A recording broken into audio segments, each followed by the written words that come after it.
നമസ്കാരം. എൻ്റെ പേര് അജേഷ് എന്നാണ്.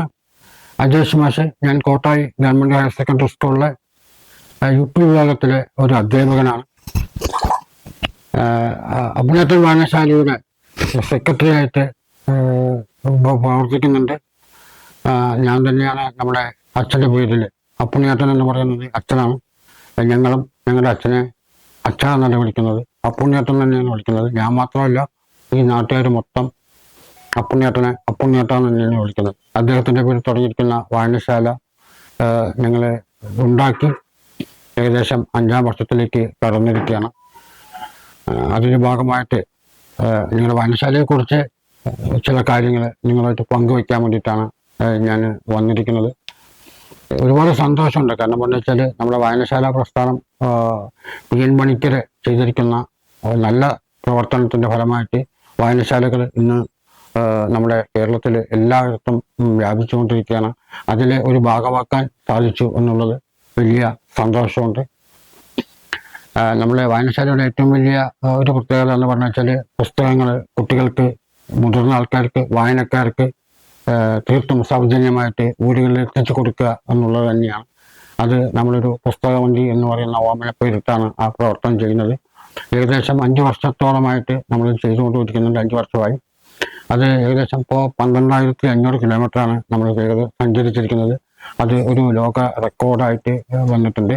ആ റെക്കോർഡിൻ്റെ സർട്ടിഫിക്കറ്റും ട്രോഫിയും എല്ലാം ബഹുമാനപ്പെട്ട നമ്മുടെ MLA പ്രസേനൻ സാറിൽ നിന്നാണ് നമ്മൾ അന്ന് കൈപ്പറ്റി. വലിയ സന്തോഷം ഉണ്ടായിരുന്നു. ശരിക്കും അത് ഒരു നാടിൻ്റെ അഭിമാനമായിട്ട് തന്നെയാണ് ഇരിക്കുന്നത്. എന്തായാലും പുസ്തകവണ്ടി എന്ന് പറയുന്നത്, നമുക്ക് പുസ്തകവണ്ടിക്ക് ഒരു വാട്സപ്പ് ഗ്രൂപ്പുണ്ട്. ആ ഗ്രൂപ്പിൽ പബ്ലിക്കായിട്ടുള്ള ഗ്രൂപ്പാണ്. ആർക്ക് വേണമെങ്കിലും ജോയിൻ ചെയ്യാം. അതിൽ ആവശ്യപ്പെടാം. ബുക്കുകൾ വായിക്കാൻ താല്പര്യമുണ്ടെങ്കിൽ ആവശ്യപ്പെടാം.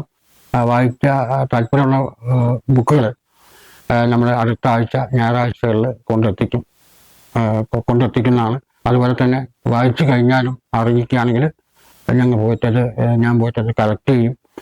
തീർത്തും ഞായറാഴ്ചകളിൽ ഞാൻ വേറെ ഒരു പരിപാടിയും ഏറ്റെടുക്കാറില്ല. എൻ്റെ വീട്ടിൽ നിന്ന് വരും വലിയൊരു സപ്പോർട്ട് കിട്ടുന്നതുകൊണ്ട് മാത്രമാണ് എനിക്ക് ഈ കാര്യത്തിൽ മുന്നോട്ട് പോകാൻ വേണ്ടി സാധിക്കുന്നത്. എന്നെ ഞായറാഴ്ചകളിൽ അവരൊന്നും ഒരു കാര്യത്തിലും പറഞ്ഞ് ബുദ്ധിമുട്ടിക്കാറില്ല.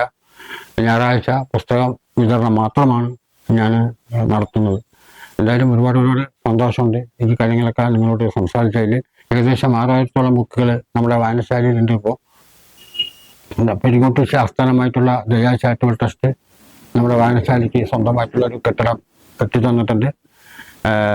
അതിനും കൂടി നമ്മൾ ഈ സമയത്ത് സ്മരിക്കേണ്ടതുണ്ട്. ദയാ കുടുംബാംഗ കാണിച്ച ദയയുടെ ഫലമായിട്ടാണ് നമ്മുടെ വായനശാലയ്ക്ക് സ്വന്തമായിട്ട് കെട്ടിടം കിട്ടിയിരിക്കുന്നത്. അത് തന്നെയാണ് പുസ്തകവണ്ടിക്ക് ഒരു പുത്തൻ ഉണർവ് നൽകാൻ വേണ്ടിയിട്ട് സാധിച്ചു. ഏകദേശം ഇവിടുന്ന് കോങ്ങാട് വരെയും, അതേപോലെ തന്നെ നമ്മൾ കൊടുവായൂർ ആ ഭാഗത്തേക്കും, അതേപോലെ ആലത്തൂർ വരെയും നമ്മുടെ പുസ്തകവണ്ടി സഞ്ചരിക്കുന്നുണ്ട്. ഏകദേശം ഒരു ദിവസം 10-25ഓളം കുട്ടികളെ 25ഓളം വീടുകളിലാണ് നമ്മൾ പുസ്തക വിതരണം നടത്തുന്നത്.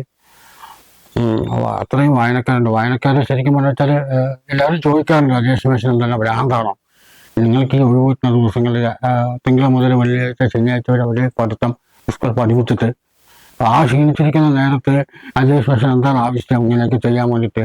നിങ്ങൾക്ക് മുണ്ടാണ്ട് കിട്ടുന്ന ശമ്പളം വാങ്ങിച്ച് വീട്ടിൽ മുണ്ടാണ്ടിരുന്നാൽ പോലെയെന്ന് ചോദിക്കാറുണ്ട്. പക്ഷേ ഇതിന് പിന്നിലൊരു കഥയുണ്ട് എന്നുള്ള കാര്യം ആരും ഓർക്കുന്നില്ല. നിങ്ങൾക്കറിയാം, എൻ്റെ ഒരു മുഖത്തിലൊരു ഷേപ്പ് വ്യത്യാസം വന്നിട്ടുണ്ട്. ഇത് ഞാൻ ഒരു 8 തവണ ബ്രെയിൻ ട്യൂമറിൻ്റെ സർജറി കഴിഞ്ഞാണ്. തിരുവനന്തപുരം ശ്രീചിത്ര ആശുപത്രിയിലായിരുന്നു. എൻ്റെ സാധാരണപ്പെട്ട ഒരാളായിരുന്നു അപ്പുണ്ണിയേട്ടൻ. സാധാരണപ്പെട്ട അപ്പുണ്ണിയേട്ടനായതുകൊണ്ട് തന്നെ ഇത്രയും വലിയൊരു ബാധിച്ച ചികിത്സാ ചെലവൊന്നും അദ്ദേഹത്തിനെ കൊണ്ട് വഹിക്കാൻ വേണ്ടി സാധിച്ചിട്ടുണ്ടായിരുന്നില്ല. ഉള്ള സ്വത്തിൻ്റെ പാരമ്പര്യമായിട്ട് കിട്ടിയിരിക്കുന്ന സ്വത്ത് പലതും വിറ്റിട്ടാണ് അദ്ദേഹം ചികിത്സിച്ചത്. പക്ഷെ വീണ്ടും സാമ്പത്തിക പരാതിയിലുള്ള ഒരുപാട് വേട്ടയാടി ഞങ്ങളെയൊക്കെ. ആ സമയത്ത് ഈ നാട്ടുകാർ കക്ഷി, ജാതി, വർഗ വ്യത്യാസമില്ലാതെയാണ് ആളുകൾ നമ്മളെ സഹായിച്ചത്. ശരിക്കും അത് തന്നെയാണ് എനിക്ക് മുന്നോട്ട് പോകാൻ വേണ്ടിയിട്ട് ഉള്ള പ്രചോദനം നൽകുന്നതും. ഞാൻ അന്ന് തീരുമാനിച്ചാണ് എൻ്റെ ജീവിതം, ബാക്കിയുള്ള ജീവിതം. ഒരുപക്ഷെ അന്ന് തിരിച്ച് ജീവിതത്തിലേക്ക് വരുന്നൊന്നും പ്രതീക്ഷയില്ലായിരുന്നില്ല. കണ്ണിൽ കൂടെ, ചെവിയിൽ കൂടെയും മൂക്കിലൂടെയൊക്കെ ചോര വന്നിട്ടാണ് ഞാൻ ആശുപത്രിയിൽ പോയത്. എന്തായാലും ഫൈനൽ സ്റ്റേജിലായിരുന്നു എന്ന് പറയാം. പക്ഷേ എന്താ പറയുക, എനിക്ക് ഇനിയും ഒരുപാട് കാര്യങ്ങൾ ചെയ്തു തീർക്കാനുണ്ട് എന്നുള്ള അതിൻ്റെ ഭാഗമായിട്ടായിരിക്കാം എനിക്ക് ജീവൻ തിരിച്ചു കിട്ടിയത്. അതുതന്നെയാണ് ഞാൻ ഇതിലൂടെ ചെയ്തുകൊണ്ടിരിക്കുന്നത്. കാരണം പറഞ്ഞു വെച്ചാൽ ജനങ്ങളെ സ്നേഹിക്കുക, അതിൽ ഏറ്റവും വലിയതെന്ന് വെച്ചാൽ ദൈവങ്ങളെ സ്നേഹിക്കാതെയാണ്. ദൈവങ്ങൾ എന്ന് പറയുന്നത് എൻ്റെ മുമ്പിൽ കാണുന്ന കുട്ടികളാണ്. കുട്ടികൾക്ക് വേണ്ടിയിട്ട് ഞാൻ ജീവിക്കുന്നുണ്ട്.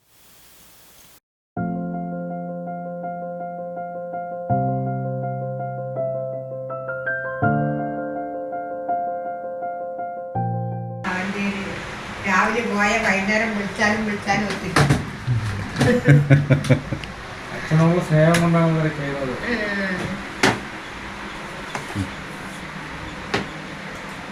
അത് കാരണം എല്ലാവർക്കും അമ്മായി കഴിഞ്ഞോ, എല്ലാവരും കാത്ത് നിൽക്കല്ലേ. ഭാഷയെ ബുക്കെത്തിയില്ല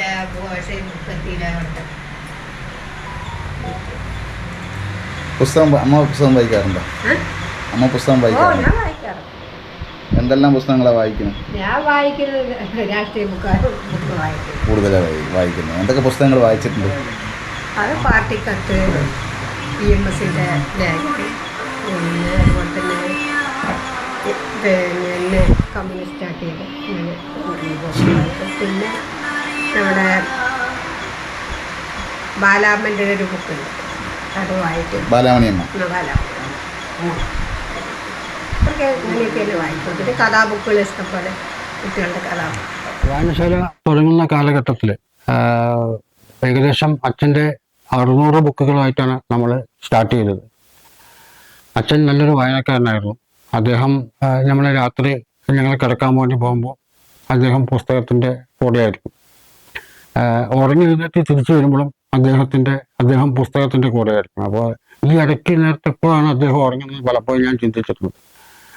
പക്ഷെ അദ്ദേഹം പുസ്തകങ്ങൾ വാങ്ങിക്കുക മാത്രമല്ല, അന്നത്തെ ഒരുപാട് കഷ്ടപ്പാടായിരുന്നു. വീട്ടിൽ ഭയങ്കര സാമ്പത്തിക പ്രശ്നങ്ങളൊക്കെ ഉള്ള ഒരു കുടുംബമാണ്. പക്ഷെ പുസ്തകം വാങ്ങുന്നതിൽ അദ്ദേഹം ഒരിക്കലും കൃഷിക്ക് കാണിച്ചിട്ടില്ല. ശരിക്കും പറഞ്ഞാൽ നമുക്ക് ചങ്ങാതിമാരായിട്ടുണ്ടായിരുന്നത് അന്നത്തെ അച്ഛൻ്റെ ലൈബ്രറിയിലെ പുസ്തകങ്ങളായിരുന്നു എനിക്ക്. പക്ഷെ വായിച്ചിട്ടൊന്നും ഉണ്ടായിരുന്നില്ല കേട്ടോ. പക്ഷെ അദ്ദേഹം ശരിക്കും ഒരു മുൻകൂട്ടി കണ്ടിട്ടുള്ള ഒരു പ്രവർത്തനത്തിൻ്റെ ഫലം പോലെയാണ് നമുക്ക് തോന്നുന്നത്. അദ്ദേഹത്തിൻ്റെ ഭാഗത്തു നിന്നുണ്ടായിരിക്കുന്ന ആ പുസ്തകങ്ങൾ 600 പുസ്തകങ്ങൾ മാത്രമാണ് നമ്മൾ ഉണ്ടായിരുന്നത്. അദ്ദേഹത്തിൻ്റെ മരണശേഷം ശരിക്കും അദ്ദേഹത്തെക്കുറിച്ച് പറയാതെ നമുക്ക് ഇത് പറയാൻ വേണ്ടി സാധിക്കില്ല. അദ്ദേഹം എന്ന് പറഞ്ഞാൽ കോട്ടായിലെ ഏറ്റവും കൂടുതൽ കാലം പഞ്ചായത്ത് പ്രസിഡന്റായിരുന്ന ഒരു വ്യക്തിയാണ്. നമ്മുടെ കോട്ടായി പഞ്ചായത്തിലെ നടവഴികളെല്ലാം റോഡുകളാക്കിയ മനുഷ്യൻ ആരാണെന്ന് ചോദിച്ചാൽ അത് അപ്പുണ്ണിയേട്ടനായിരുന്നു. അത് ചെറിയ കുട്ടികൾ മുതൽ വയസ്സായ ആളുകൾ വരെ അപ്പുണ്ണിയേട്ടാന്ന് തന്നെയാണ് പറയുക. ഞങ്ങളത് കേട്ടിട്ടാണ് അവിടെ മക്കളും ഞങ്ങളെല്ലാവരും അപ്പുണ്ണിയേട്ടാന്ന് തന്നെയാണ് വിളിക്കുക. ശരിക്കും ഞങ്ങൾക്ക് ചെറുപ്പകാലം ഞങ്ങൾക്ക് ഭയങ്കര വലിയ നഷ്ടത്തിൻ്റെ സമയമായിരുന്നു. കാരണം പറഞ്ഞു വെച്ചാൽ അച്ഛൻ അത്ര നമുക്ക് കിട്ടിയിട്ടില്ല, ഞങ്ങളുടെ സ്നേഹം കിട്ടിയിട്ടില്ല. പിന്നെ എന്തെങ്കിലും കിട്ടുമ്പോൾ കാണുന്നതൊക്കെ മൂപ്പിടിങ്ങനെ വായനയായിട്ട് ബന്ധപ്പെട്ടുകൊണ്ട് നിൽക്കുമ്പോഴായിരുന്നു. പക്ഷെ ശരിക്കും ഒരു നമുക്കൊരു കെയറിങ്ങോ അല്ലെങ്കിൽ ഒരു സ്നേഹമോ പരിലാലിൽ നിന്നും കിട്ടിയിട്ടുണ്ടായിരുന്നില്ല. ചെറുതായിരിക്കുമ്പോൾ കിട്ടിയിട്ടുണ്ടെന്നാണ് അമ്മ പറയാറുണ്ട്. പക്ഷേ എൻ്റെ ഓർമ്മ, പക്ഷെ എനിക്കത് പരിഭവമൊന്നുമില്ല കേട്ടോ, പരിഭവമൊന്നുമില്ല. പക്ഷെ സങ്കടമുണ്ട് കേട്ടോ. പിന്നെ അച്ഛൻ വയ്യാതായിരിക്കുന്ന അവസാനത്തെ 1.5 വർഷത്തോളമാണ് ഞങ്ങളുടെ കയ്യിൽ കിട്ടിയത്. ഞങ്ങളത് പൊന്നുപോലെ നോക്കിയിട്ടുണ്ടായിരുന്നു. പക്ഷെ സ്നേഹിച്ച് മതിയായിട്ടുണ്ടായിരുന്നില്ല. ഒരു ഫിക്സ് വന്നിട്ടാണ് അദ്ദേഹം നമ്മളിൽ നിന്ന് വേർപിരിഞ്ഞ് പോയത്. ജില്ലാശുപത്രി വെച്ചിട്ടായിരുന്നു. അദ്ദേഹം പോകുന്ന സമയത്ത് ഇവിടെ ബാക്കി വെച്ചിട്ട് പോയത് അദ്ദേഹത്തിൻ്റെ കുറേ സ്വപ്നങ്ങളായിരുന്നു. പക്ഷെ സ്വപ്നങ്ങൾ എന്താണെന്ന് പറഞ്ഞാൽ അദ്ദേഹം എപ്പോഴും പറയുമായിരുന്നു, അച്ഛനെ മധുരയ്ക്ക് പോകണമെന്ന് വലിയൊരു ആഗ്രഹം ഉണ്ടായിരുന്നു. മധുരയ്ക്ക് യാത്രകൾ ഭയങ്കരമായിട്ട് ഇഷ്ടപ്പെട്ടിട്ടുണ്ടായിരുന്നു. അതുപോലെ തന്നെ പുസ്തകങ്ങളെയും വായിച്ചിട്ടുണ്ടായിരുന്നു. എനിക്ക് ഇന്ന് കാണുന്ന ഈ ജോലി ഉണ്ടല്ലോ, ഞാൻ പറഞ്ഞല്ലോ കോട്ടായി സ്കൂളിലെ ഞാനൊരു അധ്യാപകനാണ്. പാലക്കാട് ജില്ലയിലെ കോട്ടായി സ്കൂളിൽ ഞാനൊരു UP സ്കൂൾ ടീച്ചറാണെന്ന് പറഞ്ഞിട്ടുണ്ടായിരുന്നു. ഈ അധ്യാപന ജോലി കിട്ടുന്നതിലും അദ്ദേഹത്തിൻ്റെ ശക്തമായിട്ടുള്ള ഇടപെടൽ ഉണ്ടായിട്ടുണ്ട്. കാരണം പറഞ്ഞു വെച്ചാൽ ഞാൻ പറഞ്ഞു, എൻ്റെ മുമ്പ് ഒരുപാട് സർജറിയായിട്ട് ബന്ധപ്പെട്ടുകൊണ്ട് വേദന തിന്നുകൊണ്ടിരിക്കുന്ന തലച്ചോറിലെ മേജർ സർജറി ആയിരുന്നു. അതിൽ ഭയങ്കര വേദനയുള്ള സമയത്തും ഞാൻ ബുദ്ധിയിലേക്ക് കിടക്കുമ്പോൾ അച്ഛൻ എനിക്ക് വായിക്കാൻ വേണ്ടിയിട്ട് ഒരുപാട് പുസ്തകങ്ങൾ കൊണ്ടുവരും. അച്ഛൻ കൊണ്ടുവരുന്ന പുസ്തകങ്ങൾ ഒരു ബാലരമ കൊണ്ടുവന്നാൽ അതിൻ്റെ കൂടെ ഒരു ജനറൽ നോളജിൻ്റെ ബുക്കും കൂടി കൊണ്ടുവരും. അത് എന്നിട്ട് പിറ്റേ ദിവസം വന്നിട്ട് അത് ചോദിക്കും, അത് എങ്ങനെയാണ്, എന്താണ്, നീ വായിച്ചോ, എന്താണെന്ന് ചോദിക്കും. അങ്ങനെ അങ്ങനെ അങ്ങനെ വായിക്കും. എനിക്ക് ഈ ഒരു രംഗത്തുള്ള ഒരുപാട് ബുക്കുകൾ നമുക്ക് അതിലൂടെ നമുക്ക് പഠിക്കാൻ വേണ്ടി സാധിച്ചിട്ടുണ്ട്. ഏകദേശം എൻ്റെ ഒരു എന്താ പറയുക, ഒരു ഏകദേശം ഒരു 5 വർഷത്തോളം 6 വർഷത്തോളം ആശുപത്രി വാസമായിരുന്നു. ശരിക്കും അതൊരു PSC ട്രെയിനിങ് ആയിരുന്നു എന്ന് പറയാം. അത് അന്ന് എനിക്ക് മനസ്സിലായിട്ടുണ്ടായിരുന്നില്ല. ഈ ജോലി കിട്ടിയതിന് ശേഷമാണ് എനിക്ക് മനസ്സിലായത് ശരിക്കും പറഞ്ഞു വെച്ചാൽ അച്ഛൻ എന്നെ പരിശീലിപ്പിക്കുകയായിരുന്നു. അതുകൊണ്ട് തന്നെയാണ് ഞാൻ ആദ്യമായിട്ട് എഴുതിയ PSC ആയിരുന്നു. ഒരു പ്രിപ്പറേഷനും എവിടെയും കോച്ചിങ്ങിനും പോകാതെ ഇല്ലായിരുന്നു. പക്ഷെ അതിൽ തന്നെ എനിക്ക് കിട്ടിയെന്നുള്ളത് അച്ഛനോടുള്ള ഒരു വലിയ ഇതാണ്. പക്ഷെ എനിക്ക് അധ്യാപകനായിട്ട് കാണുമ്പോൾ അച്ഛൻ ഉണ്ടായിരുന്നില്ല. ഞാൻ ഇതിനു മുമ്പ് വർക്ക് ചെയ്തത് ലബോറട്ടറി ടെക്നിക്കൽ അസിസ്റ്റന്റ് ആയിരുന്നു. അന്ന് അച്ഛൻ ഉണ്ടായിരുന്നു.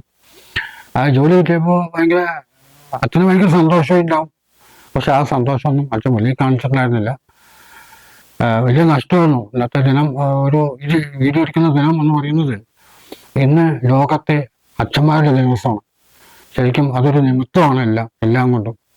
എനിക്ക് എൻ്റെ അച്ഛന് വേണ്ടിയിട്ട് ഇത് ഇത്ര മാത്രമേ ചെയ്യാൻ കഴിഞ്ഞുള്ളൂ എന്നുള്ള ഒരു വലിയൊരു സങ്കടമുണ്ട്. പക്ഷെ ഇനിയും അച്ഛൻ മരിച്ചു പോയെങ്കിലും ഞങ്ങളുടെ മനസ്സിൻ്റെ ഉള്ളിൽ, ഈ മക്കളുടെ മനസ്സിൽ, നാട്ടുകാരുടെ മനസ്സിൽ, ഇനി വരുന്ന തലമുറയുടെ മനസ്സിൽ അച്ഛൻ ഒന്നും ഉണ്ടാവും. അത് തന്നെയാണ് പറയുന്നത്. പിന്നെ ഞാൻ നേരത്തെ പറഞ്ഞ പോലെ നമ്മുടെ താലൂക്ക് ലൈബ്രറി കൗൺസിൽ നമ്മുടെ പുസ്തകം പുസ്തകം കൊടുക്കാൻ തുടങ്ങി. ആ കാലഘട്ടത്താണ് കൊറോണ വന്നത്. കൊറോണ വന്നപ്പോൾ ആൾക്കാരെ പുസ്തകം എടുക്കുന്നില്ല, വായിക്കാൻ പറ്റുന്നില്ല. അപ്പോൾ എനിക്ക് സങ്കടമായി. കാരണം പറഞ്ഞു വെച്ചാൽ അച്ഛൻ്റെ ബുക്കുകൾ നാട്ടിലേക്ക് വരുത്തുക അല്ലെങ്കിൽ നാട്ടിലേക്ക് കൊടുക്കുക എന്നുള്ളതാണ് എൻ്റെ ലക്ഷ്യം ഉണ്ടായിരുന്നത് ആദ്യകാലത്ത്.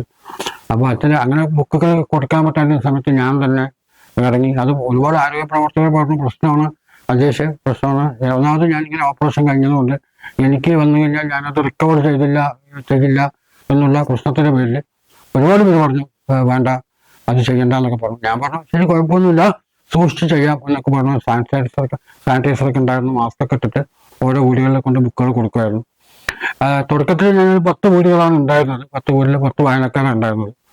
അത് തീർച്ചയായിട്ടും ഇത് അറിഞ്ഞതിന് ശേഷം ഏകദേശം 10, 20, 30, 40 അങ്ങനെ 260 ആൾക്കാരായി. അപ്പോൾ ഇത്രയും ആൾക്കാരിലേക്ക് പകർത്തി കൊടുക്കുക എന്ന് പറയുന്നത് വലിയൊരു ടാസ്ക്കാണ്. ശരിക്കും പറഞ്ഞു വെച്ചാൽ നമുക്ക് ഓടിയെത്താൻ പറ്റില്ല. ഞാൻ 100 അധികമായപ്പോൾ ഈ കൊണ്ടു കൊടുക്കുന്ന പരിപാടികൾ നിർത്തി പകരമായിട്ട് ബൈക്കിൽ നമ്മൾ മറ്റു വണ്ടി കെട്ടുന്ന പോലെ ഒരു കെട്ടിയൊരു പൊറ്റയൊക്കെ കെട്ടി പൊറ്റയിലാണ് കൊണ്ട് കൊടുക്കാറ്. അപ്പോൾ വേറെ ആരെങ്കിലും ഒരാൾ എന്നെ സഹായിക്കാൻ വേണ്ടി ഈ രംഗത്തേക്ക് കടന്നു വന്നാൽ എനിക്ക് കുറച്ച് ആശ്വാസമാണെന്നൊക്കെ വിചാരിച്ചിട്ടുണ്ടായിരുന്നു. ഞാൻ ഒരുപാട് പേരിനെ കൊണ്ട് ഒരുപാട് അന്വേഷണങ്ങളൊക്കെ നടത്തി, ഒരുപാട് പേരിനെ കൊണ്ട് ചോദിച്ചു. പക്ഷേ എന്താ പറയുക, വരുമാനമില്ലാതെ ഈ ഇത്തരം സേവന പ്രവർത്തനങ്ങൾ ചെയ്യുന്നത് ആർക്കും വലിയ താല്പര്യമില്ല എന്ന് തോന്നുന്നു. പക്ഷെ തീർച്ചയായിട്ടും ഇത് കണ്ടറിഞ്ഞുകൊണ്ട് ഒരുപാട് യുവാക്കൾ ഈ രംഗത്തേക്ക് കടന്നു വരും. യുവാക്കളല്ല, യുവതികളല്ല, എല്ലാവരും ഈ രംഗത്തേക്ക് കടന്നു ഇതിൻ്റെ മഹാത്മ്യം അറിഞ്ഞുകൊണ്ട് വരണം എന്നുള്ള ഒരാഗ്രഹമുണ്ട്. ഞാൻ പോയി കഴിഞ്ഞാലും ഇത് തുടർന്നു കൊണ്ട് പോകണം എന്നുള്ള വലിയൊരു ആഗ്രഹമുണ്ട്. അതുകൊണ്ട് തന്നെ ഇതൊരു പ്രാർത്ഥനയും കൂടിയാണ്. ആരെങ്കിലും ഒരാൾ ഇത് ഏറ്റെടുക്കുക അതിൻ്റെ മുന്നോട്ട് വരണം. ഒരാൾ വന്നാൽ പോരാ. എൻ്റെ ഒരു അഭിപ്രായത്തിൽ നമ്മുടെ കേരളത്തിലെ, ലോകത്തിലെ എല്ലാ പഞ്ചായത്തുകളിലും എല്ലാ വാർഡുകളിലും ഇതുമാതിരി ഓരോ ആളുകൾ ബുക്കുകൾ കൊണ്ട് കൊടുക്കണം. അവർക്ക് വായിക്കാനുള്ള സജ്ജീകരണങ്ങൾ ഉണ്ടാകണം. അതുകൊണ്ട് തന്നെയാണ് നമ്മൾ ഇത്രയും കഷ്ടപ്പെട്ടിട്ട് ഇത് ചെയ്യുന്നത്. അപ്പോൾ നമ്മളിതിൽ പുസ്തക വണ്ടിക്ക് തികച്ചും സൗജന്യമായിട്ടാണ് ചെയ്യുന്നത്. സൗജന്യമായിട്ടാണ് പുസ്തകങ്ങൾ എത്തിച്ചു കൊടുക്കുന്നതും തിരിച്ചു വാങ്ങിക്കാൻ വേണ്ടി പോകുന്നതും. ഇതിന് വരുന്ന ചിലവുകളൊക്കെ നമ്മുടെ കുടുംബ ബഡ്ജറ്റിൽ നിന്നാണ് ഞാൻ എടുക്കുന്നത്. എൻ്റെ കുടുംബത്തിന് യാതൊരു പരിഭവമൊന്നുമില്ല. അതുകൊണ്ട് തന്നെ നമ്മുടെ ഈ ലൈബ്രറി കൗൺസിലിൽ എഫിലിയേറ്റിന് മുമ്പ് തന്നെ നമുക്ക് വായനശാലയ്ക്ക് ഒരു ലൈബ്രറിയൻ ഉണ്ടായിരുന്നു. അപ്പോൾ ശമ്പളം കൊടുക്കാതെ ആരെ ജോലിക്ക് നിർത്താം എന്നുള്ള ആലോചനയുടെ ഭാഗമായിട്ടാണ് ഞാൻ എൻ്റെ ഭാര്യയെ തന്നെ നിർത്തി. കാരണം വെച്ചാൽ ഭാര്യയാകുമ്പോൾ ശമ്പളം കൊടുക്കണ്ടല്ലോ. അതുകൊണ്ട് ഞാൻ ഭാര്യയെ തന്നെ നിർത്തി. പിന്നീട് ലൈബ്രറി കൗൺസിൽ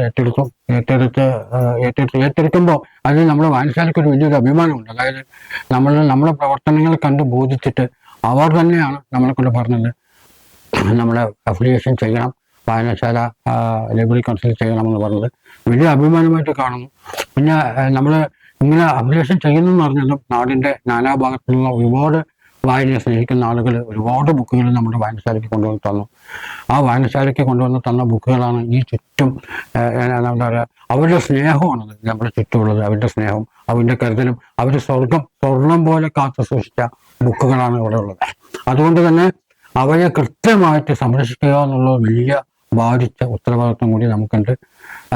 ഈ ബുക്കുകളിൽ നിന്നാണ് നമ്മുടെ വായനക്കാർക്ക് വേണ്ടിയിട്ട് നമ്മൾ ആവശ്യപ്പെടുമ്പോൾ നമ്മൾ ബുക്കുകൾ കൊണ്ട് കൊടുക്കുന്നത്. പിന്നെ നമ്മുടെ പുസ്തക വണ്ടിക്ക് വേറൊരു ലക്ഷ്യം കൂടിയുണ്ട്. എന്താ പറഞ്ഞു വെച്ചാൽ ആളുകൾക്ക് വായന സാധ്യമാക്കുക എന്നുള്ളത് മാത്രമല്ല, എപ്പോഴും വായനശാലകളുടെ പ്രാധാന്യം ഈ സമൂഹത്തിൽ കുറഞ്ഞു വന്നുകൊണ്ടിരിക്കുന്നത്. അപ്പോൾ ഞാനിപ്പോൾ കൊണ്ടുപോകുന്ന ബുക്കുകൾ ചെറിയ ചെറിയ ബുക്കുകളാണ്. ആ ബുക്കുകൾ വായിച്ചിട്ട് അവർക്ക് ആ വായനയുടെ രസം കിട്ടിക്കഴിഞ്ഞാൽ അവർ വായനശാലകൾ തേടി വരും. അതായത് അത് ഇവിടുത്തെ വായനശാലയാണെന്നല്ല, അവരുടെ സമീപത്തുള്ള വായനശാലകൾ തേടി വരും. പാലക്കാട് ജില്ലാ ലൈബ്രറി അവിടെ പോകും.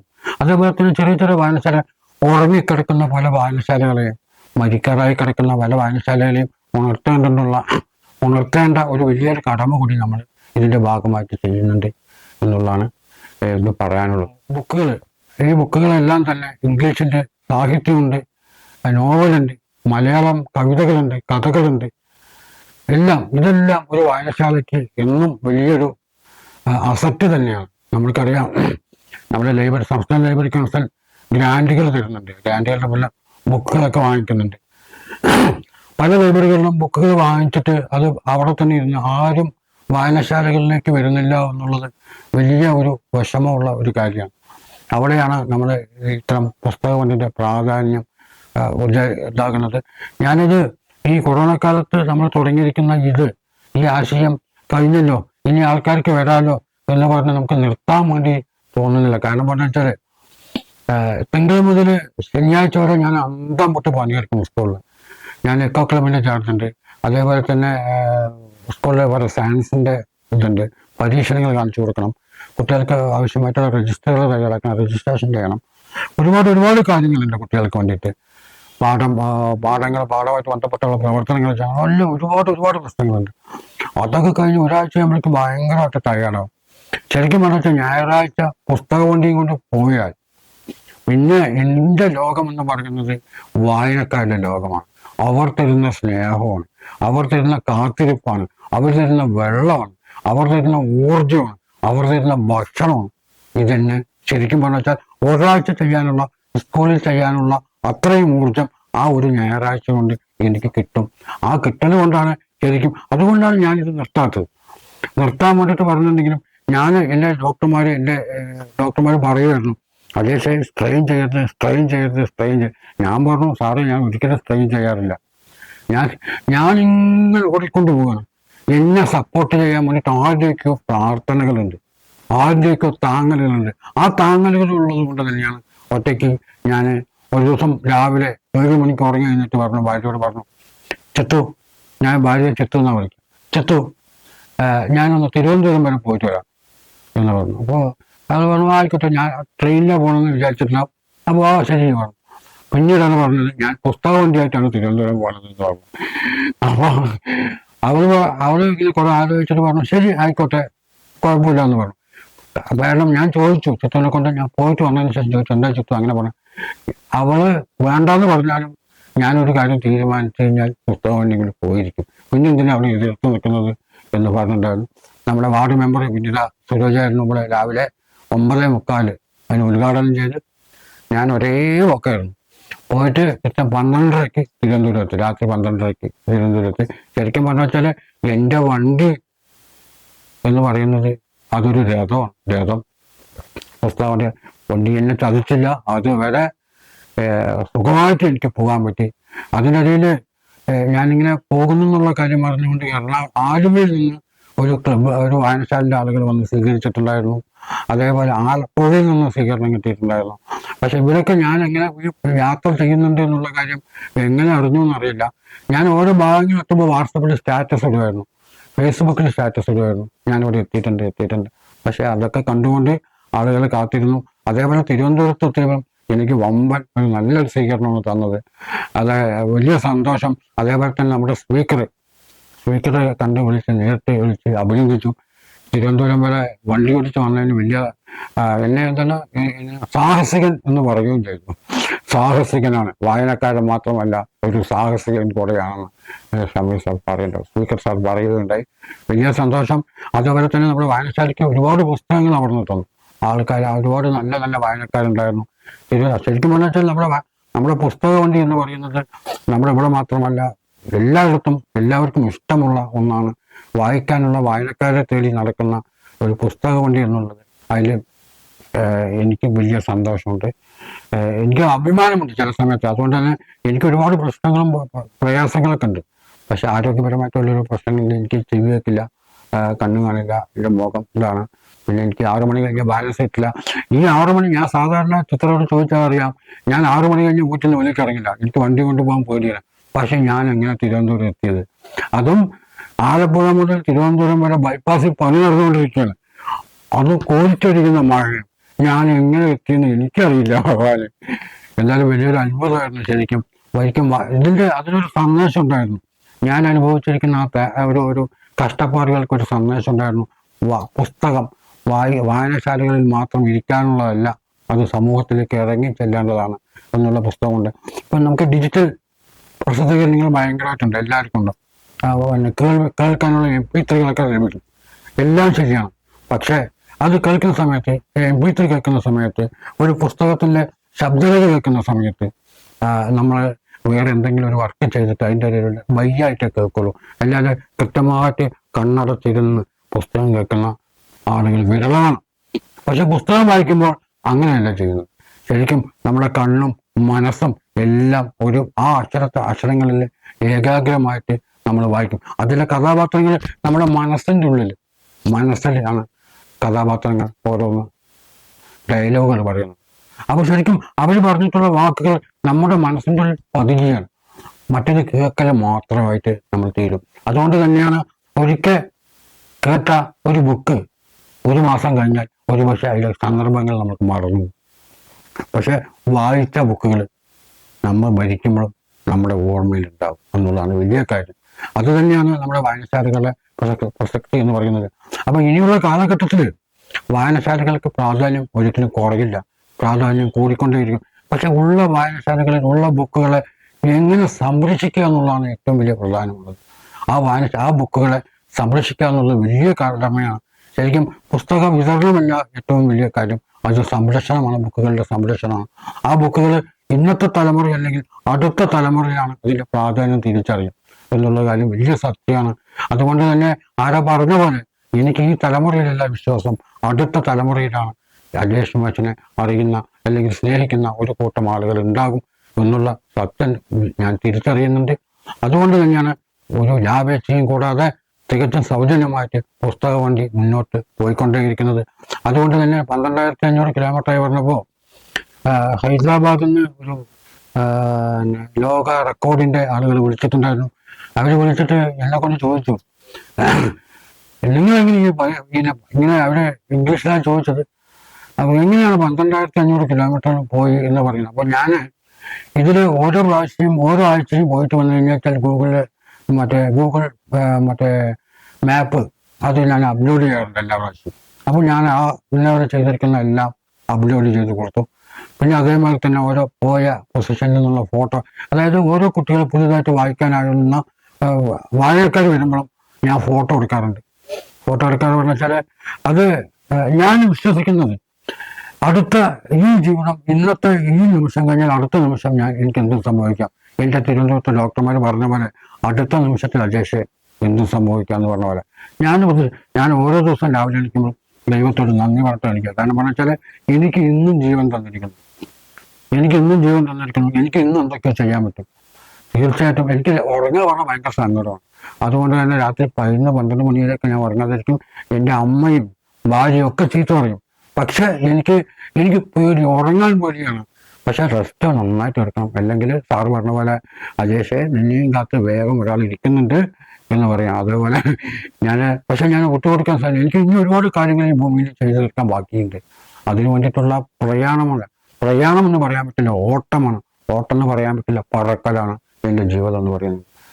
ഞാൻ എല്ലാ ദിവസവും എല്ലാ ദിവസവും ഓരോ ദിവസവും ചിന്തിക്കുന്നതും വ്യത്യസ്തപരമായിട്ടുള്ള എന്തെങ്കിലും ഒരുപാട് കാര്യങ്ങളെ കുറിച്ച് ചിന്തിക്കണം. അതുകൊണ്ടാണ് നമ്മുടെ സ്റ്റേറ്റ് ലൈബ്രറി കൗൺസിൽ പറഞ്ഞു ഒരു മാസം ഒരു 4 പരിപാടിയെങ്കിലും സംഘടിപ്പിക്കാൻ പറഞ്ഞു. നമുക്കറിയാം ജൂലൈ മാസത്തിൽ ജൂൺ മാസത്തിൽ ഏകദേശം 1, 2, 3, 4, 5, 6, 7, 8 പരിപാടികളായി. ഇപ്പോൾ തന്നെ 8 പരിപാടികൾ. അത് തീർച്ചയായിട്ടും അതായത് എൻ്റെ മക്കൾ, എൻ്റെ കുട്ടികൾ, എൻ്റെ നാട്ടുകാർക്ക് വേണ്ടിയിട്ട് നമ്മൾ 24 മണിക്കൂറും പ്രവർത്തിക്കാം. 24 മണിക്കൂറും. അത് ഞാൻ ഒറ്റയ്ക്കല്ലാട്ടോ, നമ്മുടെ എക്സിക്യൂട്ടീവ് കമ്മിറ്റിയുടെ വലിയൊരു പിന്തുണ നമുക്കുണ്ട്. അജേഷ് എന്ത് തീരുമാനിച്ചാലും നോ എന്ന് പറയാത്ത ആളുകളുണ്ട്. ശരിക്കും ആ കെമിസ്ട്രി വർക്കൗട്ട് ചെയ്തിട്ടുള്ള ഒരു കൂട്ടം ആളുകളുടെ ഒരു കൂട്ടമാണ് അപ്പുണ്ണിയാട്ടം വായനശാല എന്ന് പറയുന്നത്. ഇതിൽ അപ്പുണ്ണിയാട്ടം വായനശാലയിൽ സാധാരണ കർഷക തൊഴിലാളികൾ മുതൽ എന്നെ ചികിത്സിച്ച ശ്രീ ചിത്ര തിരുനാൾ ആശുപത്രിയിലെ ഡോക്ടർ ഈശ്വർ വരെ നമ്മുടെ വായനശാലയിൽ മെമ്പറാണ്. എന്ത് പരിപാടി ഉണ്ടെങ്കിലും അദ്ദേഹമാണ് കൈയഴിച്ച് സഹായിക്കുന്നത്. അതേപോലെ തന്നെ ഡെപ്യൂട്ടി ചീഫ് എഞ്ചിനീയർ KSEBിൻ്റെ പ്രസാദ് മേത്ത സാറ്. അതുമാത്രമല്ല വിദേശങ്ങളിൽ നിന്നും ഒരുപാട് ആളുകൾ നമ്മുടെ വായനശാലയ്ക്ക് എന്ത് പരിപാടി വെച്ചാലും ഏറ്റവും ആദ്യം വിജയിപ്പിക്കാൻ വേണ്ടിയിട്ട് മുന്നോട്ട് വരുന്നത് അവരാണ്. സപ്പോർട്ട് ചെയ്യുന്നുണ്ട് എന്നുള്ളത് തന്നെയാണ് ഏറ്റവും വലിയ കാര്യം. അതിൻ്റെ തെളിവാണ് ഇതൊക്കെ എന്ന് എനിക്ക് വിശ്വസിക്കാൻ പറ്റും. അതാണ് സത്യം. ശരിക്കും അത് വിശ്വസിക്കാനല്ല, അതാണ് സത്യം. ഇവരൊന്നും ഇല്ലാതെ നമുക്ക് ഒരടി പോലും മുന്നോട്ട് പോകാൻ വേണ്ടി സാധിക്കില്ല എന്നുള്ളതാണ് സത്യം. ശരിക്കും നമ്മൾ ഇത്രയും കഷ്ടപ്പാടും ഇത്ര ത്യാഗങ്ങളൊക്കെ സഹിച്ചിട്ടുള്ള പ്രവർത്തനങ്ങൾ കണ്ടുകൊണ്ടായിരിക്കാം ദയാ ചാരിറ്റബിൾ ട്രസ്റ്റ് നമുക്കൊരു വായനശാല കെട്ടിത്തന്നത്. ശരിക്കും അവരെയൊന്നും ഒരിക്കലും ജീവിതത്തിൽ മറക്കാനാവില്ല. പിന്നെ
അപ്പോൾ സർക്കാർ ഇവിടെ കുറേ കാണാൻ്റെ അവസ്ഥ വെച്ചിരുന്നു.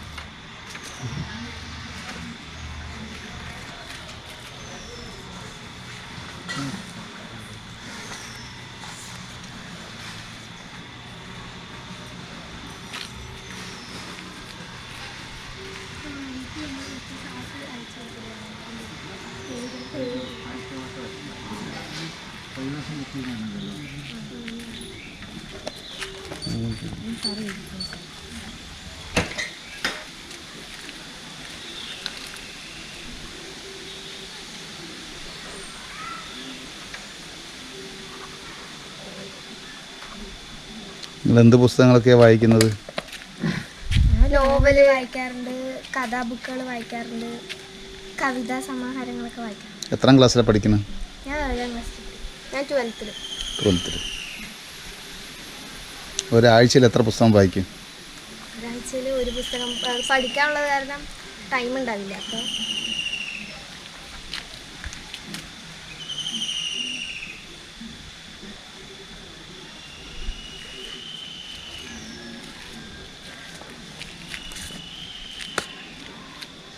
ഈ പുസ്തക വണ്ടി ഉള്ളത് കൊണ്ട് എന്താണ് അതിനെക്കുറിച്ച് അഭിപ്രായം നിങ്ങളുടെ? പുസ്തക വണ്ടി ഉള്ളതുകൊണ്ട് ഞങ്ങൾ നിറയെ ബുക്കൊക്കെ വായിക്കുന്നുണ്ട്. പുസ്തക വണ്ടി വീട്ടിലേക്കൊക്കെ വരുന്നതുകൊണ്ടാണ് ബുക്ക് വായിക്കാനൊക്കെ ഒരു ഇൻട്രസ്റ്റ്. ഈ ഭാഗത്ത് എത്ര കുട്ടികൾ പുസ്തകം വായിക്കുന്നുണ്ട്? ഈ ഭാഗത്ത് നിങ്ങളുടെ പരിസരത്ത് കുറച്ച് കുട്ടികൾ വായിക്കുന്നുണ്ട്. അറിയില്ല, ഒക്കെ ചെറിയ ചെറിയ കുട്ടികളാണ് ഇവിടെയൊക്കെ. ആ ഭാഗത്തുണ്ട്. ആ ഭാഗത്തേക്ക് നിങ്ങൾ അവരോട് പറയാറില്ലേ ഇങ്ങനെ ഒരു പുസ്തക വണ്ടി ഉണ്ട്, പുസ്തകങ്ങൾ കൊണ്ട് തരും, റെഫർ ചെയ്യാറുണ്ടോ?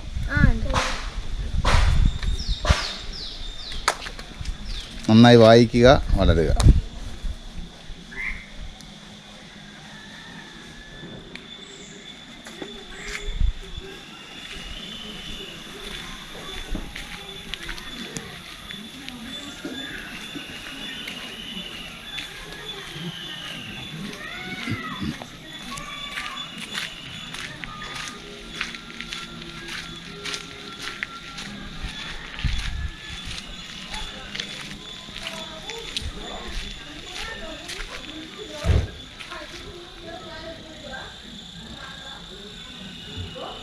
നിങ്ങൾക്ക് വായന കൊണ്ട് ഇപ്പോൾ എന്താ വ്യത്യാസം വന്നിട്ടുള്ളത്?